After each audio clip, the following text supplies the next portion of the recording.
você entra, por exemplo, numa área como produção, né? Vamos dizer, é uma diferença na área de produção. Uma empresa grande, ela tem uma inflexibilidade muito grande.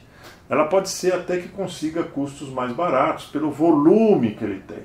Mas se você pegar, você procure uma empresa grande e peça alguma produção para a semana que vem. Ele vai te falar, olha só, isso aí vai demorar 2 meses para você entrar na linha de produção, para fazer... E às vezes na pequena empresa, pessoal, eu preciso para amanhã isso daí. O pequeno empresário é capaz dele ficar na produção, passar a noite para poder ganhar aquele cliente. E aí você vai ver o que acontece. Muitas vezes o custo até pode ser maior, mas a flexibilidade, a possibilidade que você tem de produção mais rápida, isso pode te dar um ganho muito grande, inclusive para a empresa que está comprando aquele produto. Então, o pequeno empresário tem que saber vender essa flexibilidade, ele tem que saber mostrar, na hora que ele está vendendo, que ele tem algo a mais do que a grande empresa não tem.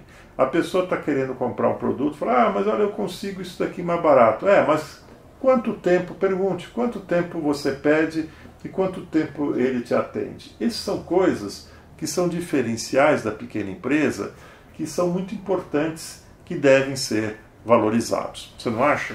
Eu acho, perfeitamente. E eu acho, professor, que esse entendimento, né, de que nós temos uma realidade muito diferente numa pequena empresa no que diz respeito a recursos, né, no que diz respeito até à compreensão dos próprios gestores e às vezes do próprio dono sobre o que é administração, né?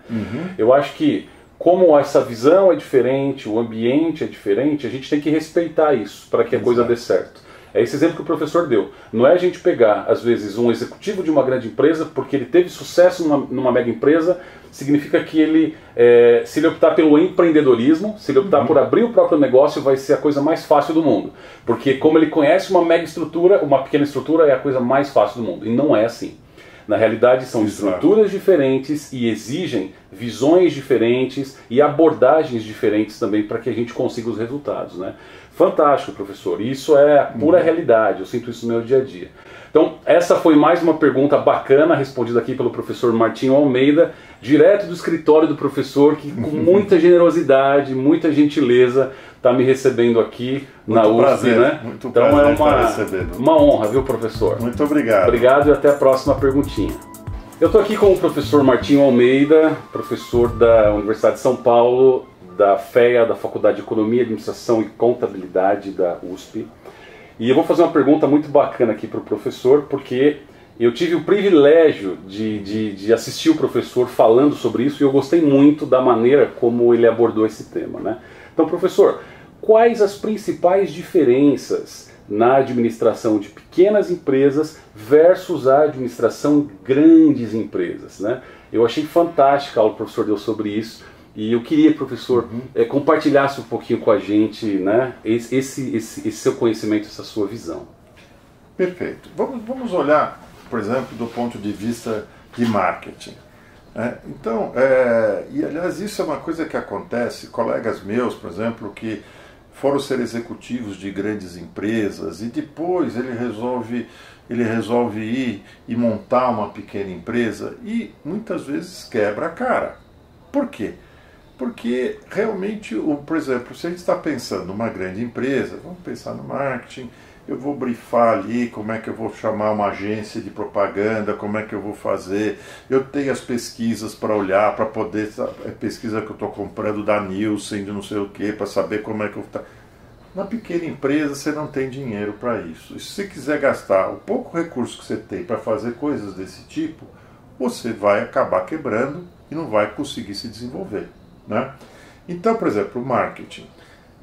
Marketing, a gente precisa entender como que a gente consegue fazer a comunicação dos nossos produtos, dos nossos serviços, com o menor custo possível. A gente tem que saber que cada real que a gente gasta na pequena empresa, ele tem que dar um retorno. Não adianta a gente querer pensar que eu vou fazer uma propaganda na televisão do meu produto que vai sair maravilha, que não vai, você não vai ter recurso para isso.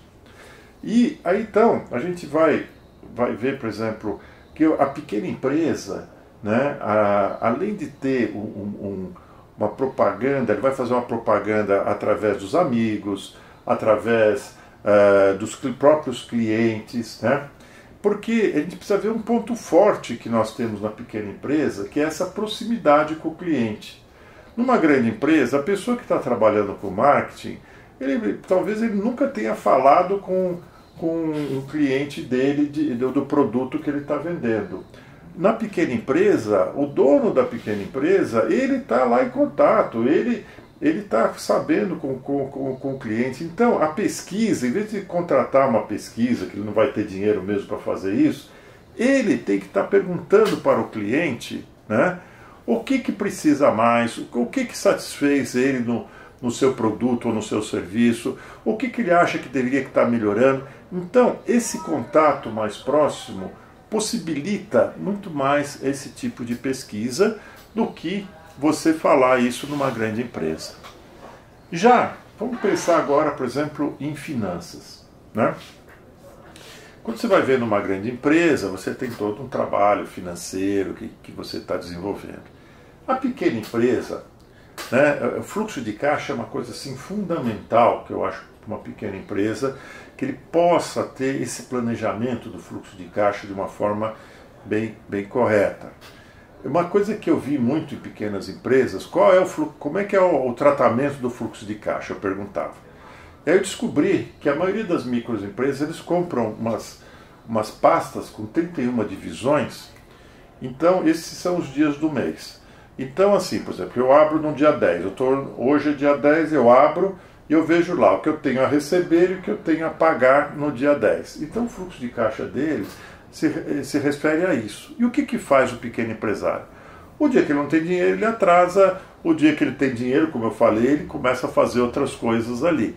Mas ele não tem um planejamento do que ele vai fazer mais a longo prazo. Então ele usa isso, vamos dizer, de uma forma vamos dizer, muito preliminar, muito simplória até, para desenvolver o seu fluxo de caixa. E aí, eu acho que a gente tem que fazer um fluxo de caixa. Eu recomendo que a pessoa faça um fluxo de caixa, mas aproveita que ele está olhando, vamos dizer, o aspecto da liquidez e vê, por exemplo, o aspecto da rentabilidade, de preferência separando produto a produto, serviço a serviço, vendo o que aquilo está gerando de margem, para depois você ver quanto está sobrando, porque então você consegue, no mesmo demonstrativo, que é muito simples de ser feito, né, no mesmo demonstrativo você consegue ver liquidez e rentabilidade. E é lógico, aqui nós estamos fugindo da contabilidade tradicional, que tem, por exemplo, o diferido. Não tem sentido, nós temos que trabalhar nas finanças, nós temos que trabalhar com algo que seria, vamos dizer, base caixa. Então não interessa que eu vendi o mês passado, interessa que eu estou recebendo nesse mês. E isso está entrando no meu fluxo de caixa. Essa é uma aproximação. Eu não vou ter a rentabilidade precisa como pode dar uma contabilidade, mas se eu tenho uma projeção, se eu tenho uma ideia, isso me dá uma possibilidade de gestão muito mais rápida. Então, essa foi mais uma pergunta bacana, respondida aqui pelo professor Martinho Almeida, direto do escritório do professor, que com muita generosidade, muita gentileza, está me recebendo aqui muito na USP, prazer, né? Muito então prazer é uma honra, viu, professor? Muito obrigado. Obrigado e até a próxima perguntinha.